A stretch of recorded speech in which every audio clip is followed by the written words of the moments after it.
Hello दोस्तों, नमस्कार। कैसे हैं आप सब। मैं नम्रता स्वागत करती हूं आपका अपने यूट्यूब चैनल नम्रता क्लासेस में। दोस्तों, जैसा कि आप जानते हैं कि मैं आप लोगों को हिंदी का विकास पढ़ा रही हूँ, हिंदी भाषा का विकास। तो उसमें आज मैं आप लोगों को लिपि का उद्भव व विकास, तो लिपि क्या है, लिपि का विकास कैसे हुआ, किस अवस्था में हुआ, तो इसके बारे में हम यहाँ पे चर्चा करेंगे। तो वीडियो को पूरा लास्ट तक देखिएगा, क्योंकि लास्ट में जो है मैं बहुत ही इम्पॉर्टेंट चीज़ बताने वाली हूँ।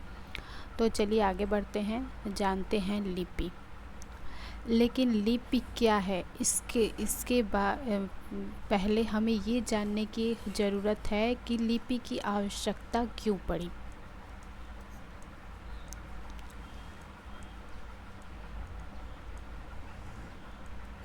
लिपि की आवश्यकता क्यों पड़ी।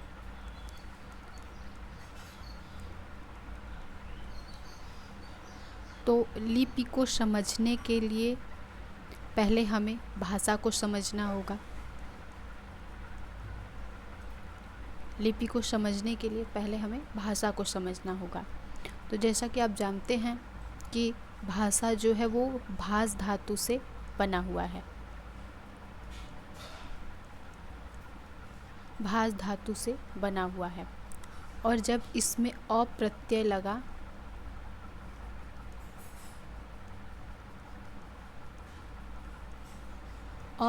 लगा तो यह भाषा हो गया।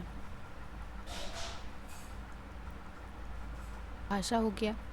भाषा जो है, भाषा क्या है, भाषा है अभिव्यक्ति का माध्यम।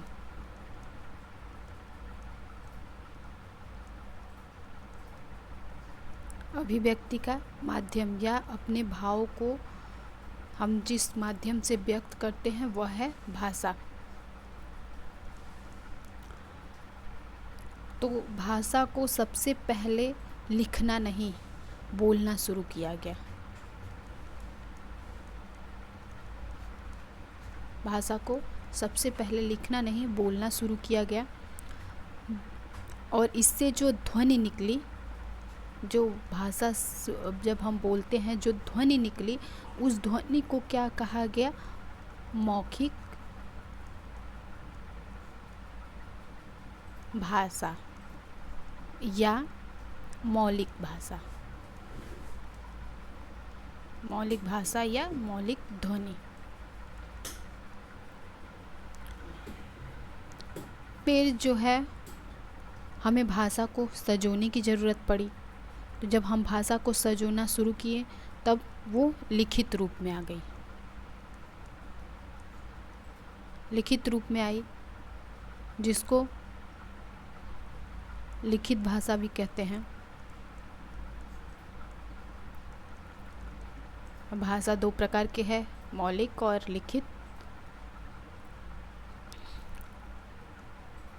लेकिन जब हम लिखना शुरू किए, उसके लिए जिन हमें चिन्हों की ज़रूरत पड़ी, वही लिपि कहलाई।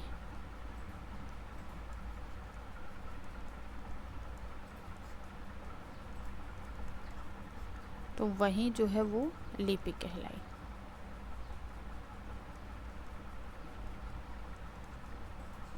आई होप आप लोग समझ गए होंगे कि हमें लिपि की ज़रूरत क्यों पड़ी। तो चलिए आगे बढ़ते हैं। फिर आते हैं, लिपि क्या है। तो आप समझ गए होंगे, किसी भाषा को, किसी भी भाषा को लिखने के लिए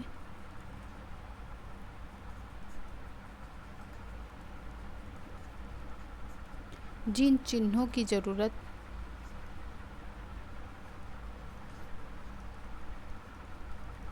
जिन चिन्हों का प्रयोग होता है, उसे लिपि कहते हैं।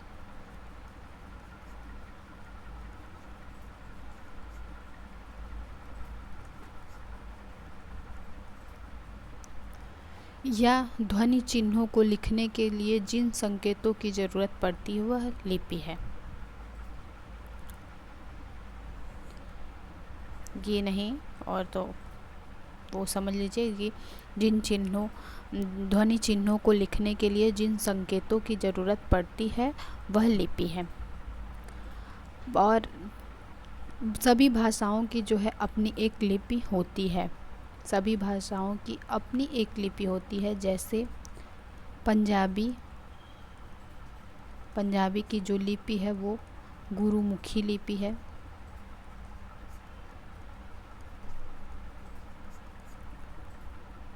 फिर अंग्रेजी की लिपि रोमन लिपि। फिर आते हैं उर्दू, फारसी लिपि।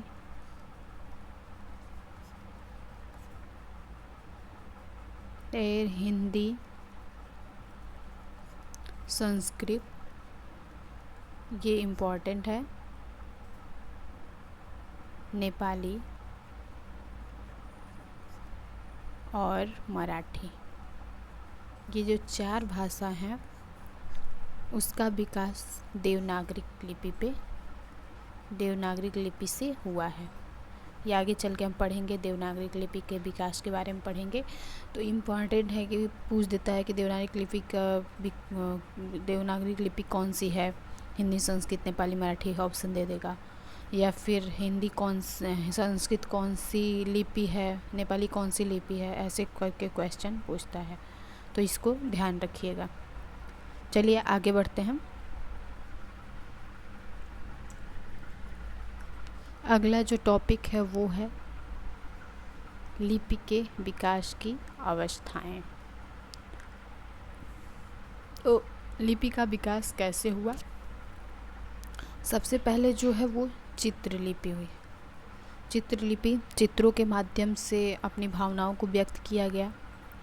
फिर प्रतीक लिपि आई, फिर उसके बाद भाव लिपि, फिर ध्वनि लिपि।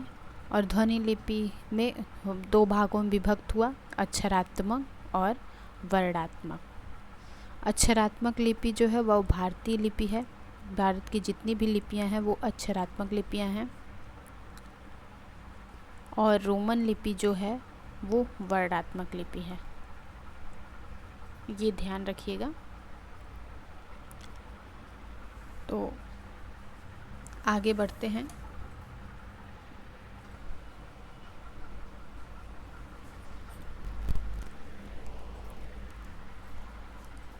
भोलानाथ तिवारी ने जो वो लिपि की विकास बताया है, उनके अनुसार जो है सबसे पहले चित्रलिपि, फिर सूत्र लिपि, फिर प्रतीकात्मक लिपि, उसके बाद भाव लिपि, फिर भाव ध्वनि मूलक लिपि, फिर ध्वनि मूलक लिपि। उनके विकास की अवस्थाएं ये हैं। तो ये भी इम्पोर्टेंट है, आप इसको ध्यान में रखिएगा। तो जो भारत में प्राप्त लिपियां हैं, भारत की लिपियां कैसी हैं? भारतीय लिपियां कैसी होती हैं? अक्षरात्मक।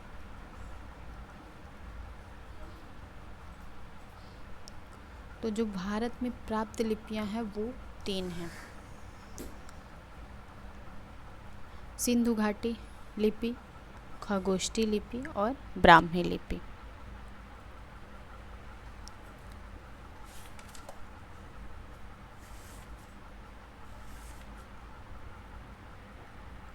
तो सबसे पहले हम सिंधु घाटी लिपि को समझ लेते हैं। ये जो है लिपि, इसके जो प्राचीन नमूने हैं वो सिंधु घाटी में मिलते हैं, हड़प्पा में।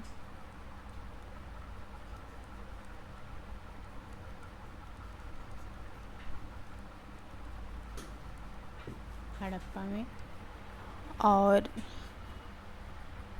जो है ये लिपि जो है वो है चित्रलिपि है।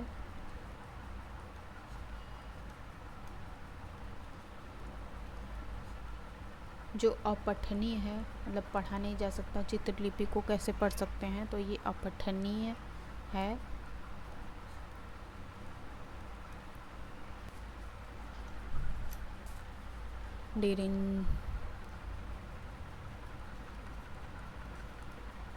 इसको जो है डिरिंजर महोदय ने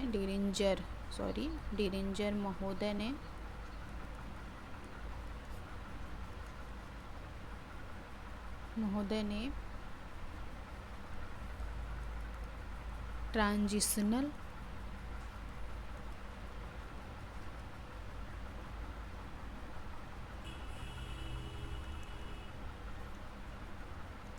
स्क्रिप्ट कहा है, जिसको हिंदी में भाव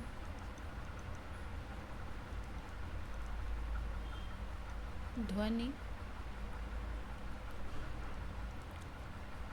मूलक लिपि कहा गया। तो ये भी पूछ देता एग्जाम में कि डिरिंजर महोदय ने सिंधु घाटी लिपि को क्या कहा, तो ट्रांजिशनल स्क्रिप्ट, जिसको हिंदी में भाव ध्वनि मूलक लिपि भी कहा जाता है। तो ये रहे। और जो है सिंधु घाटी में जो लिपि थी, उनकी ध्वनि चिन्हों की संख्या को लेकर विद्वानों में बहुत मतभेद। फिर जो आगे हमारी लिपि है वो है खरोष्टी लिपि। तो खरोष्टी लिपि के बारे में थोड़ा बहुत जान लेते हैं।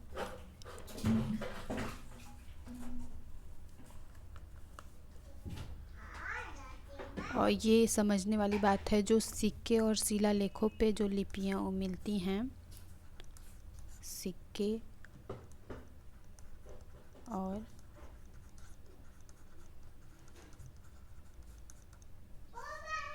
शिलालेखों में 2 लिपियाँ ही मिलती हैं, जो है ये खरोष्टी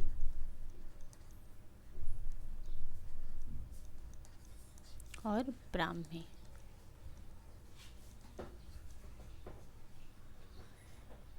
तो जैन ग्रंथ, अब इसके बारे में, खरोष्टी के बारे में जान लेते हैं।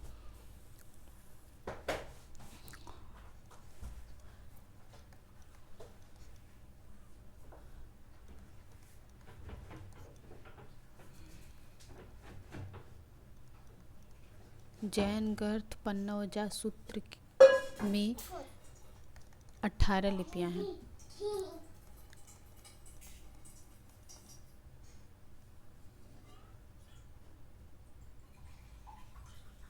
जो 18 लिपियों के नाम लिखे गए हैं। लेकिन भारत में जो ज्ञात लिपियां हैं वो 3 लिपियां हैं। और उसमें से जो पढ़ी जाने वाली लिपियां हैं,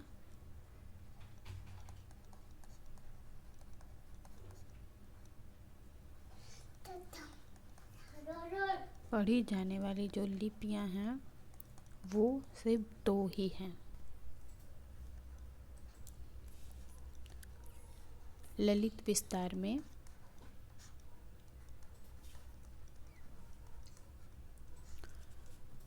जो कि संस्कृत भाषा में है और ये बौद्ध ग्रंथ है।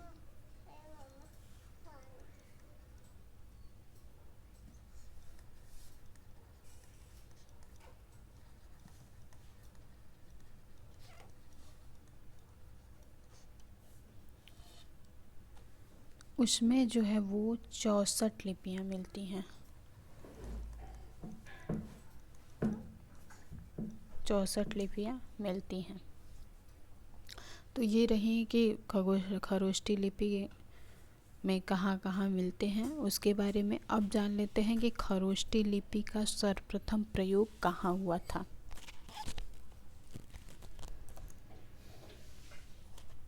तो खरोष्टी लिपि का जो है वो सर्वप्रथम प्रयोग जो हुआ था वो हुआ था,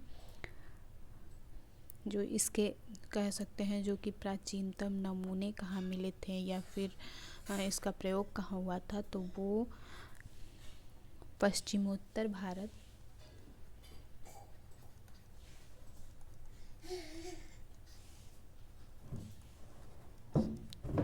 भारत के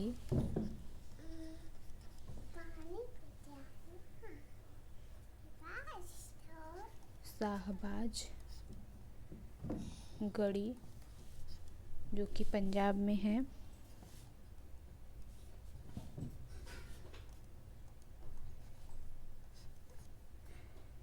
और मानसेरा है।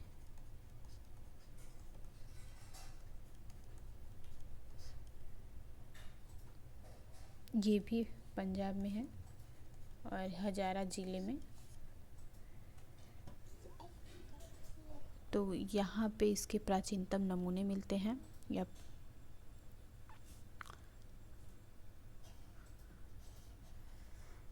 और अगर पूछा जाए किस रूप में मिलते हैं तो अशोक के अभिलेखों या शिलालेखों में।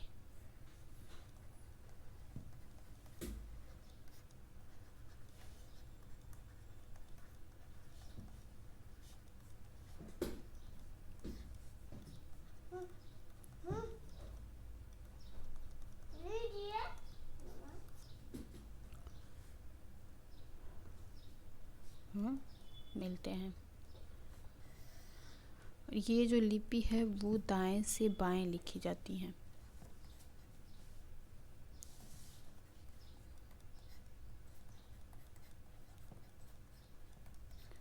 दाएं से बाएं लिखी जाने वाली वो लिपि है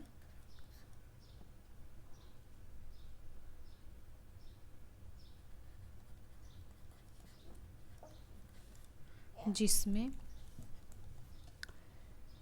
37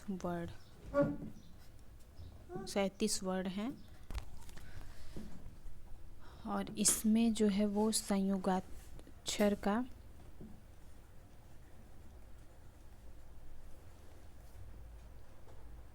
सर्वथा अभाव है।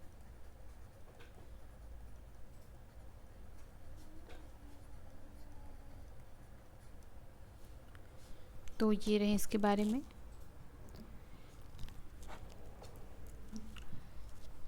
खरोष्टी लिपि का जो नामकरण है उसमें बहुत से मतभेद हैं, तो उसके बारे में जान लेते हैं। तो सबसे पहले जो है वो डॉक्टर सुनीति कुमार चटर्जी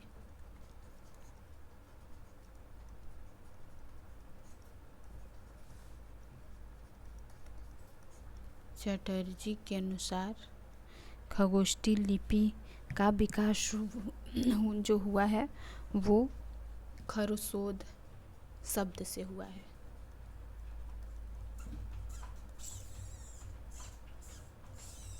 खरस्रोत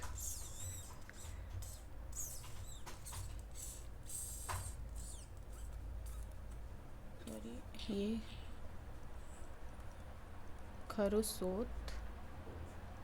खरस्रोत शब्द से हुआ है और इस शब्द का जो अर्थ है वो लिखावट है।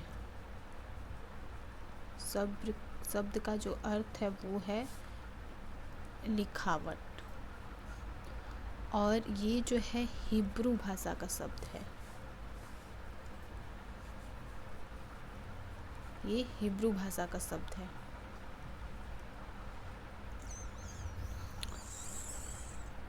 तो चलिए आगे बढ़ते हैं।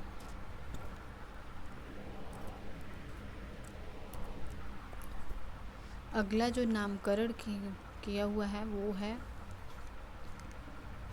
डॉक्टर राजबली पांडे।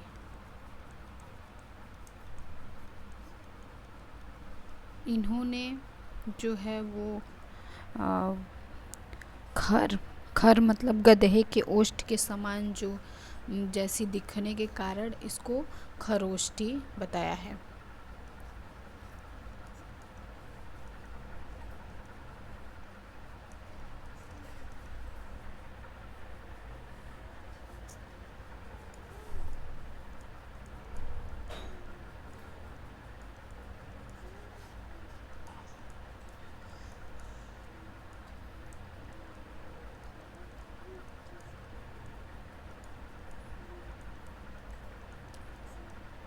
कारण इसे खरोष्टी बताया है। तीसरा जो है वो है चीनी ग्रंथ में मिला हुआ है। चीनी ग्रंथ है जो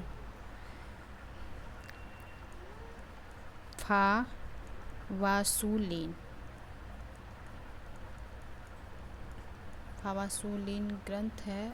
इस ग्रंथ में बताया गया कि एक खरोष्ट नाम का व्यक्ति था।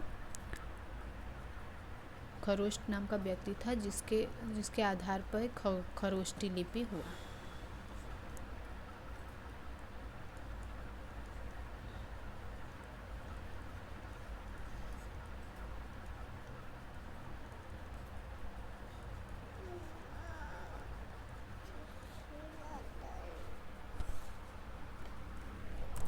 जो हुआ चौथा वो है एक खरोष्ट प्रांत था।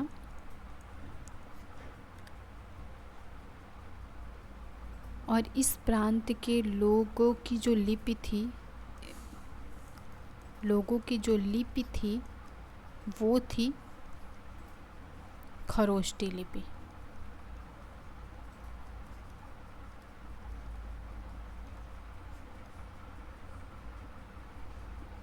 फिर इसका केंद्र मध्य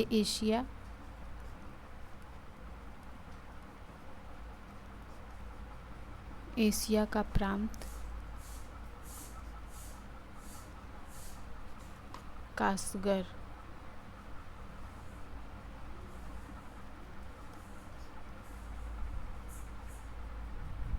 कासगर का जो संस्कृत रूप था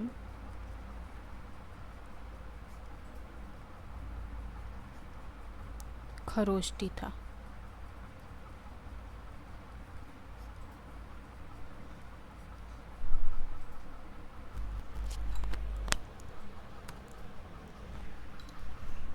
फिर जो छठवां खरपृष्टि मतलब गधे की खाल।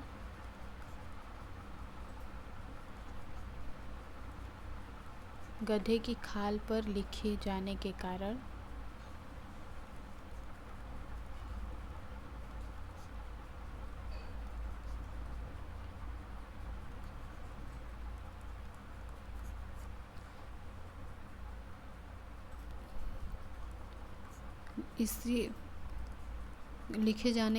इसी से यह खरोष्टी कही गई।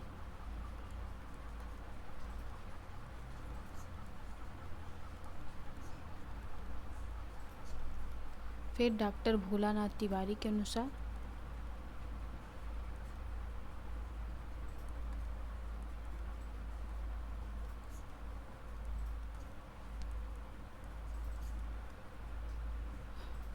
आर्मेइक एक शब्द था।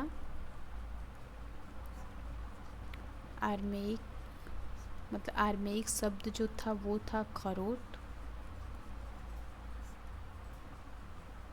और लोग इसे गलती से ही खरोष्ट कहने लगे, खरोष्टी कहने लगे। और जो भोलानाथ तिवारी जो हैं इसकी उत्पत्ति जो है वो भारत ही बताते हैं।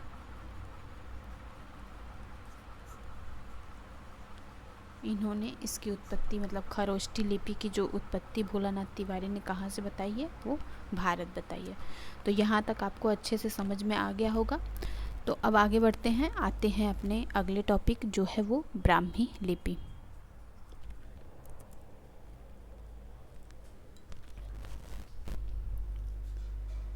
तो ब्राह्मी लिपि जो वह है इसको हमारी प्राचीनतम लिपि भी मानते हैं।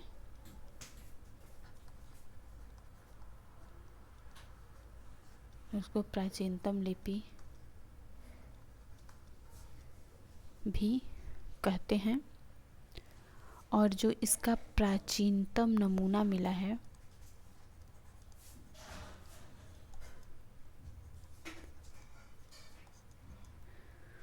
वो बस्ती जिले के पिपलाना के स्तूप तथा अजमेर जिले के बड़वली गांव के शिलालेखों में मिलती हैं।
तो आगे बढ़ते हैं ब्राह्मी लिपि का नामकरण।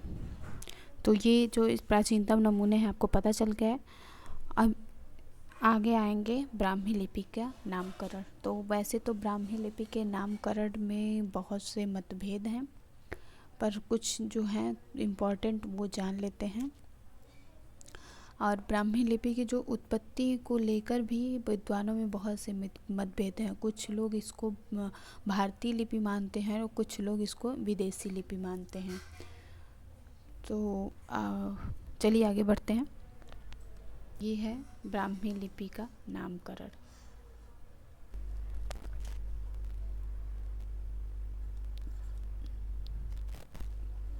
कुछ लोग कहते हैं कि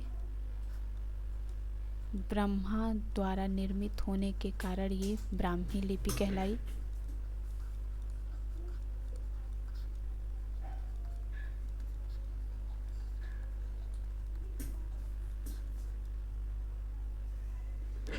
और वेद और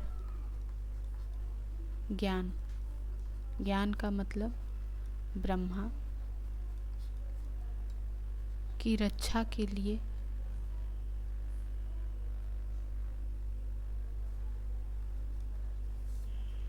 वेद और ज्ञान की रक्षा के लिए इस लिपि का विकास हुआ।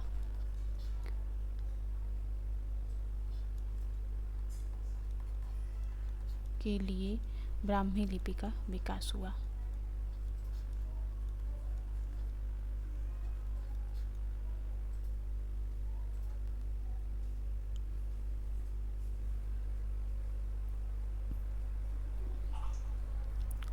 और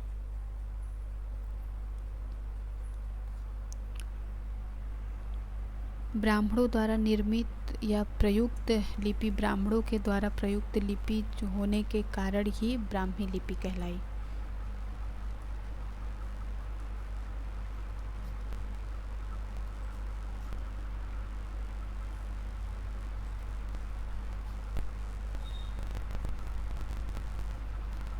प्रयुक्त लिपि ब्राह्मी कहलाई। चीनी ग्रंथ है, चीनी ग्रंथ है जिसका नाम है फाश्वान सू लेन। इनके अनुसार जो है वो ब्रह्मा नामक एक आचार्य थे,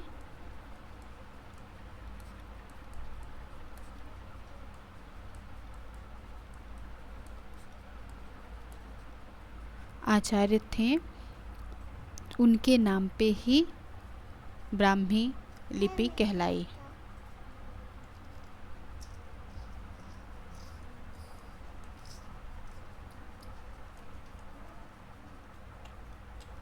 ब्राह्मी लिपि कहलाई। तो यहाँ तक आप लोग समझ गए होंगे। अब आगे आते हैं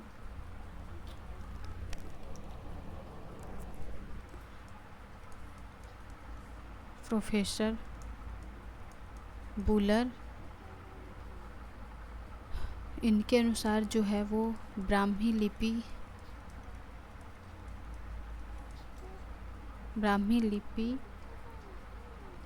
में 41 अक्षर हैं, जिसमें 9 स्वर और 32 व्यंजन हैं। अब आगे ब्राह्मी लिपि के विकास के बारे में पढ़ लेते हैं। तो आई होप आप लोग यहाँ तक समझ गए होंगे। आगे मैं आप लोगों को देवनागरी लिपि पढ़ाऊँगी। तब तक के लिए मेरे चैनल को लाइक, सब्सक्राइब, शेयर ज़रूर करें और इससे मेरा हौसला बढ़ेगा और मैं आप लोगों के लिए अच्छे अच्छे टॉपिक लेके आऊँगी जो आपके एग्ज़ाम की दृष्टि से बहुत ही महत्वपूर्ण होंगे।